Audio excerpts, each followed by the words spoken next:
Sir जियान कुरैशी साहब जी। जी, मैं कह रहा था कि वो जो फैमिली कोर्ट में, देखिए फैमिली कोर्ट का लॉ क्या कहता है या उसके प्रिंसिपल्स क्या हैं। एक तो नेचुरल गार्जियन से मुलाकात को आप रोक नहीं सकते, ठीक है ना। नेचुरल गार्जियंस कौन है? नेचुरल गार्जियंस हैं पेरेंट्स, आ गए फादर एंड मदर, ठीक है। जी अच्छा, जी दूसरी बात देखें, ये एप्लीकेशन सेक्शन 12 की एप्लीकेशन डलती कब है? जी जब पेरेंट्स के दरमियान कोई सेपरेशन का माहौल होता है, खुला जी हुई होती है, तलाक हुई हुई होती है, तो एक पेरेंट जिसके पास कस्टडी होती है, दूसरा जो नॉन कस्टोडियन पेरेंट होता है वो रिक्वेस्ट करता है, ठीक सही है है। ना, मिलने के लिए। ना तो ये नेचुरल गार्जियन है, ना ये लीगल गार्जियन है, ना ये नॉन कस्टोडियन, इसको हम कॉल नहीं कर सकते। तो इसके वहां पर भी मिलने का राइट जो है ना वो भी नहीं बनता। एक तो आप हाई कोर्ट की बात कर रहे थे, शायद फैमिली जी कोर्ट जी में सर। भी ये नहीं बनता, कानून उसकी इजाजत नहीं देता, जी ठीक है। जी सर। बाकी वालदेन से मिलने की जो एप्लीकेशन उन्होंने ऑर्डर रिजर्व कर दिया है, नहीं करना चाहिए। दुनिया में कहीं भी ऑर्डर रिजर्व नहीं होते। ये जी पता नहीं क्यों पाकिस्तान में हाई कोर्ट, सुप्रीम कोर्ट और लोअर कोर्ट्स ने भी उनको देख देख कर ऑर्डर रिजर्व करना शुरू कर दिए। आप उस ऑर्डर की सैंक्टिटी को जाया कर देते हैं। फिर बहुत सारे सवालात उठना शुरू हो जाते हैं कि ये रिजर्व ऑर्डर क्यों किए जा रहे हैं, क्या इसके ऊपर फिर इन्फ्लुएंस आ जाता है या ये फिर टेम्प्ट हो जाते हैं। नहीं करने चाहिए, लेकिन कर भी लिया है अगर, तो देखें एंड में नेचुरल गार्जियन से मुलाकात का आप रोक नहीं सकते। यहाँ तो अल्लाह सर माफ करे। जी सर जी, जी सर एक सेकंड होल्ड कीजिएगा। महरीन क्यों? सब्तैन ने हमें ज्वाइन किया है। अस्सलाम वालेकुम जी महरीन, आपको आवाज आ रही है? जी वालेकुम अस्सलाम जी, मुझे आपकी आवाज़ आ रही है और सब लोगों को अस्सलाम वालेकुम।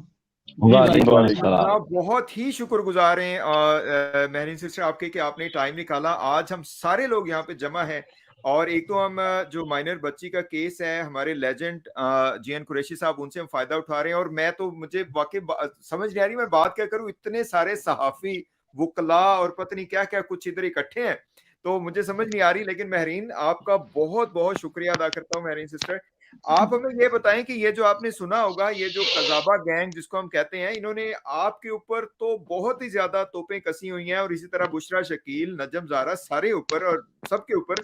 इसकी क्या वजह हो सकती है? क्या गेन करना चाहते हैं ये?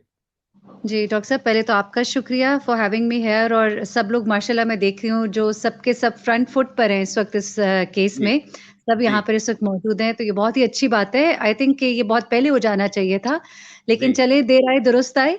और जहाँ तक आप कह रहे हैं कि मेरे ऊपर इल्ज़ामात और गंदी-गंदी बातें, तो मैं हमेशा अपने प्रोग्राम में एक बात करती हूँ। अल्हम्दुलिल्लाह मैं ये कहूँगी कि मैंने कभी भी उस खातून के बारे में गंदी ज़ुबान नहीं इस्तेमाल की, ना उसके ऊपर कोई पर्सनल इल्ज़ामात लगाए। ज़ुबान से निकलते ही नहीं। लेकिन अगर आप देखेंगे कि उनके साथ जो लोग जुड़े हुए हैं वो अगर उसके हक में वीडियोज़ भी बनाते हैं, तो वो इंतहाई इख़्लाक़ से गिरी हुई बातें करते हैं। बिल्कुल ऐसे। 2-4 मेरे भाई हैं फ़ील्ड में जिन्होंने मेरे बारे में बहुत अच्छी बात की। लेकिन आप यकीन करें कि अगर आप उनकी गुफ्तगू सुनेंगे और उन्होंने जो कुछ बोला तो ज़मीन और आसमान का फ़र्क है। फर्क है। जिन्होंने मेरे हक में बोला, उन्होंने उस खातून को एक दफ़ा भी बुरा नहीं बोला, यानी उसके लिए जी गंदी ज़ुबान नहीं इस्तेमाल की। जी लेकिन बिल्कुल। उसके साथ जो लोग बैठे हैं, वो फ़ौरन ही ज़ातियात पे उतर आते हैं और बिल्कुल झूठी बातें, जी यानी जिनका ना सर है ना पैर है। पता नहीं हकीकत। कहाँ से उसके ज़हन में वो चीज़ें आती हैं और कोई तख़य्युलात की दुनिया में वो रहती है और वहाँ से वो कहानियाँ बना-बना के लाती है, मुझे तो बहुत हैरत होती है। जी, तो इसमें आपका क्या ख्याल है कि क्या ये लोग इस तरह हमारी डॉक्टर साहब तवज्जो? मुझे सिर्फ 10-15 मिनट के लिए एक्सक्यूज कीजिएगा। जी मैं प्लीज सर। बस वो कोई फाइनल अनाउंसमेंट्स हैं उनकी जरूर। कैंडिडेट्स की, वो करवा के तो मैं वापस ज्वाइन करता हूँ। जज़ाकल्लाह सर, जज़ाकल्लाह जज सर साहब, मैं ज्वाइन करता जज़ाकल्लाह। हूँ। तो थैंक यू। मेरीन अस्सलाम वालेकुम। आपसे हम ये क्वेश्चन मैं करना चाहूंगा और बाकी लोगों को भी आपसे ज़ाहिर है बहुत से क्वेश्चन है। ये बताइए कि क्या इस तरह की हरकतों से, ये किरदार कुशी करने से, ये तोहमतें लगाने से, ये इस तरह का वो, क्या ये अपने क्राइम छुपा सकते हैं ये लोग? कि ये जो छोटी बच्चियों को अगवा करते हैं, उनको ये लोग एंटाइस करते हैं, उनकी ग्रूमिंग कर रहे हैं, ये दुनिया में सबसे बड़ा जुर्म है। आपका क्या ख्याल है, ये हमारी तवज्जो हटा लेंगे इससे? डॉक्टर साहब एक बात मैं पहले कहती हूँ, आप मुझे बताइए साइकोलॉजिकली भी अगर कुछ थोड़ा बहुत हम लोग इस चीज को समझते हो, जब इंसान कुछ कर नहीं सकता, जब उसे पता होता है मेरे पास कोई बात नहीं है, कोई दलील नहीं है, तो फिर वो गालम गलोच पे उतर आता है। वो जी उसकी फ्रस्ट्रेशन होती है कि मैं कुछ कह नहीं पा रहा, मैं कुछ कर नहीं पा रहा, या मेरी बात जो है वो लोगों को मुतासिर नहीं कर रही। तो ये लोग जब गंदी बातों पे उतरते हैं, तो मैं हमेशा प्रोग्राम्स में यही बात करती हूँ कि अब इनके पास कंटेंट नहीं रहा, इनके पास हम्म दलील नहीं रही, और सच इनके पास तो है ही नहीं, तो फिर ये हम्म गालियों पर उतर आते हैं, जातियात पे, ताकि लोगों की तवज्जो हटा सके। जी तो इससे तवज्जो नहीं हटती। मुझे कई दफा लोग मेरे कमेंट्स में कहते हैं कि आप इनको क्यों जवाब दे रही हैं, लेकिन जो मेरे खैरखा हैं वो मुझे कहते हैं कि आप जरूर जवाब दें, क्योंकि अगर आप खामोश रही तो फिर ये लोग समझेंगे, जो आपको सुनने वाले हैं, कि शायद वो दुरुस्त है, वो खातून सही है। और वो जी जैसे जैसे वीडियोस बनाती जा रही हैं, वो मुसलसल एक्सपोज हो रही हैं, और ये हम्म एक तरह से अच्छा हो गया है कि उनके झूठ और खुल खुल कर सामने आ रहे हैं। अभी जी शाहिद हुसैन पे उन्होंने एक प्रोग्राम वालेकुम किया, साकिब भाई, मैंने कहा हुआ है। सॉरी सॉरी ओके जी जी जी बात कीजिए जी जी शाहिद हुसैन भाई पे अभी उन्होंने एक प्रोग्राम में बात की कि इन्होंने एक साहब जो कि वर्दी वाले थे, उनके बारे में गलत बात कर दी, और फिर बाद में उनसे माफी मांगनी पड़ी।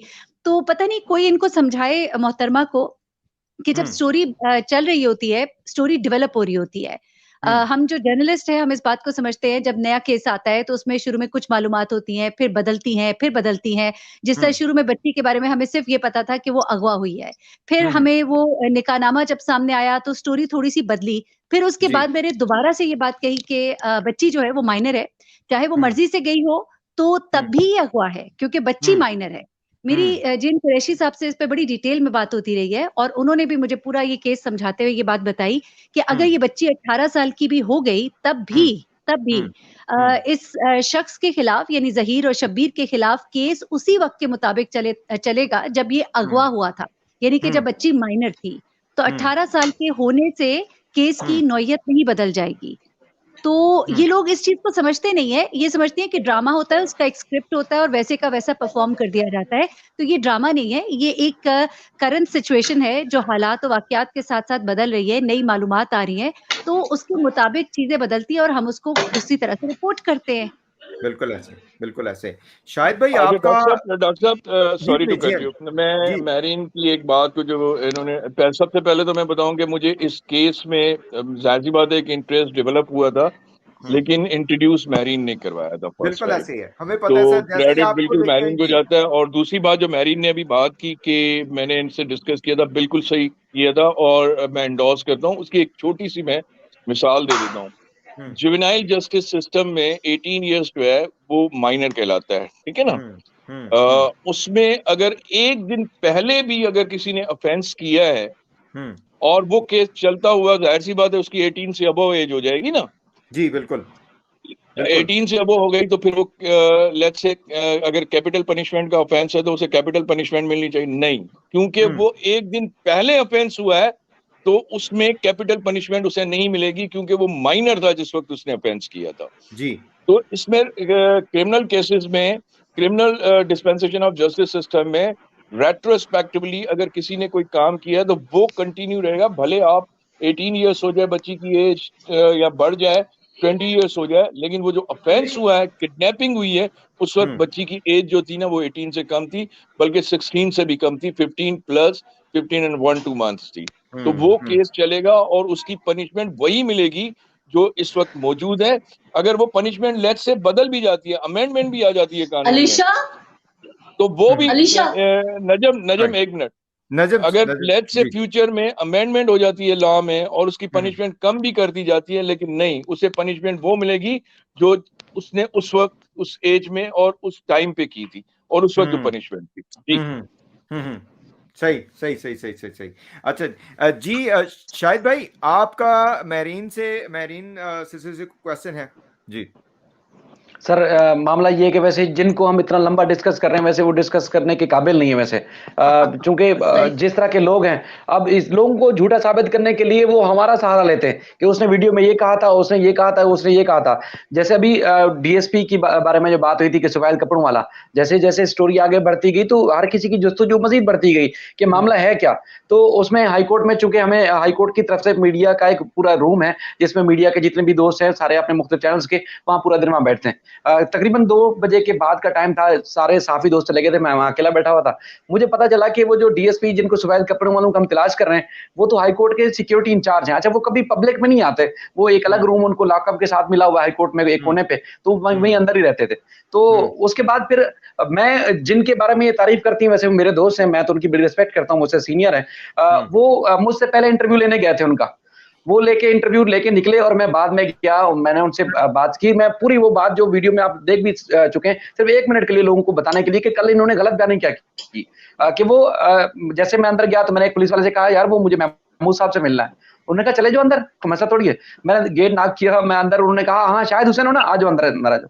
साथ उन्होंने बिठाया। अच्छा, जो मोबाइल पकड़ा हुआ, वो जो रिकॉर्ड कर रहे हैं ना जिस मोबाइल से, वो भी एक पुलिस वाले ने पकड़ा हुआ था। यानी कि मतलब ये सारी सहूलत उन्होंने दी थी। अगर मैंने कोई इतना बड़ा जुर्म किया था तो वो पूरी सहूलत मुझे ना देते, वो तो फिर मतलब जो मैं डिजर्व करता था उस हिसाब से सजा देनी थी। मैंने जो माजरत की, वो माजरत इस वजह से कि वो यूनिफॉर्म पर्सन है। मैंने उस वर्दी वाले शख्स के साथ माजरत की, मैंने किसी इंफरादी हैसियत से किसी से माजरत नहीं की। मैंने चूंकि एक जो उनका एक्ट था, वो अगला सवाल भी उसमें ये है कि मैंने उनसे कहा कि जो आपने किया, क्या वो आपको मुनासिब लगा? एक माँ के साथ एक शख्स को ऐसा करना चाहिए था? उन्होंने कहा बिल्कुल नहीं करना चाहिए था, बहैसियत इंसान, बहैसियत बाप, मैं नहीं कर सकता था, मुझे नहीं करना चाहिए था, क्योंकि मेरी ड्यूटी थी, इसलिए मैंने ऐसा किया। तो बाकी आप सवाल देखें, सारी आप वीडियो देखें, तो उसमें ऐसा कुछ नहीं है कि मैंने जो है वो उनसे लेट गया, जाके उनसे माजरत कर ली। असल में पता है वो ये मैं यहाँ आपको थोड़ा सा कता कलामी के लिए माजरत, मैं आपको एक बात बताऊं, अगर आपने माजरत की तो बिल्कुल सही जगह पे माजरत की। ये खातून चाहती है कि हम लोग इनके आगे माजरत करें और इनसे माफिया मांगे।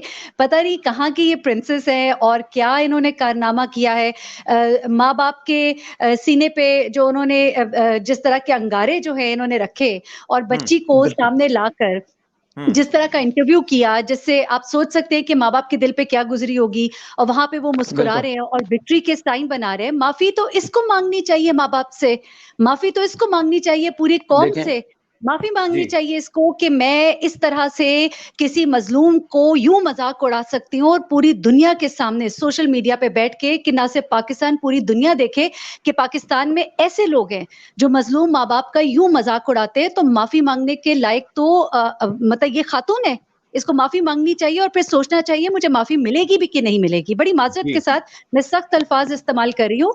ये माफी, हम तो माफी मांगते रहते हैं जब हमसे कोई गलती होती है। मैं तो क्वाइट ऑफन, अगर मेरी कोई खबर जो है गलत होती है या मुझे पता लगता है कोई चीज मुझे गलत मिली है इन्फॉर्मेशन, तो मैं माफी मांगती हूँ। लेकिन माफी कब मांगती हूँ? उससे मांगती हूँ जिससे मांगनी चाहिए, बिल्कुल, जो डिजर्व करता है। कि वो सजावार है, कसूरवार है, उससे क्यों इंसान माफी मांगे? उसको तो पूरी कौम से माफी मांगे। देखें ये जो इन्होंने किया है, पार्टी बन के, एक फरीक बन के, वैसे तो मेरे ख्याल में इनको माशरा माफ नहीं करेगा कभी भी। ये जब बाहर निकलेंगे, इनको वहां पर जो जिल्लत और रुसवाई का सामना करना पड़ेगा, या आवाम खुद इनसे वो लेगी, इनसे बदला लेगी। बाकी जो इन्होंने किया वो गलत किया। मैं यही बार बार कहूंगा कि अब ये वैसे डिस्कस करने के लायक नहीं है, इनको डिस्कस किया जाए कुरैशी साहब से, चूंकि कल बहुत बड़ी चीज होने वाली है। कुरैशी साहब से कुछ वो सवाल किए जाए कि हमें पता चले कि कल वाकई अगर मुलाकात की इजाजत मिल जाती है तो फिर कितनी बड़ी नाइंसाफी होगी, कितना दुख का मकाम होगा। ये एक मुलजिम जाके चाइल्ड प्रोटेक्शन ब्यूरो में बच्ची से जाके मिले और वो किस तरह माइंड मेकिंग कर सकता है, माँ बाप के खिलाफ जो भड़का सकता है, वो उस बात पे थोड़ा सा ज्यादा फोकस करना चाहिए। ये लोग इस काबिल नहीं है इनका इतना तज़किरा किया जाए।